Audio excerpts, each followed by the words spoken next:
If you buy a lot of embroidery threads, you might notice that as it accumulates, it gets harder to keep from getting tangled no matter how tidy you try to be. To eliminate this, I bought these little cardboard bobbins. These make it much easier to keep your threads tidy.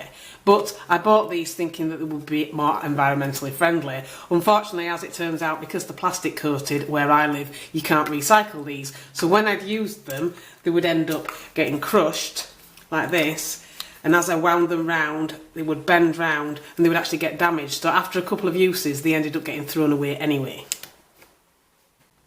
So I ended up buying a packet of these instead. So these are exactly the same, they're just bobbins, but these are plastic and these will last over and over again. So because I'm not throwing them away, they ended up, in my opinion, being more environmentally friendly than the cardboard ones I was using.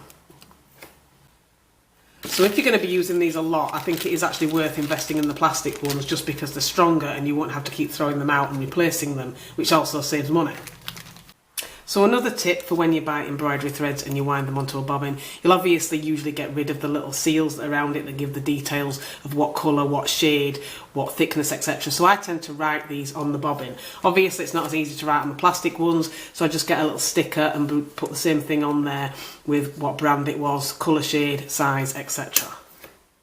So this way, when you're going back to the shop later and you want to know which colour it is, you don't have to take a little bit of thread and try and match it up against all the colours that are there. You can just look at what's written on your bobbin and you can say, yep, it's this colour, it's this size, and just match it to what's written on the shelves.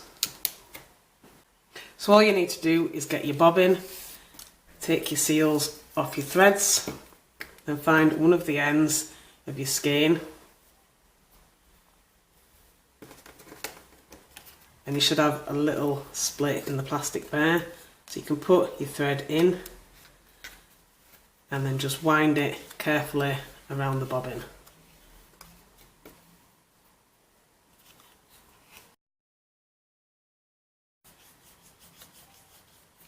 And once you get to the end, you can just take your tail end and just slot it in so that your thread doesn't come loose when you put it into your container.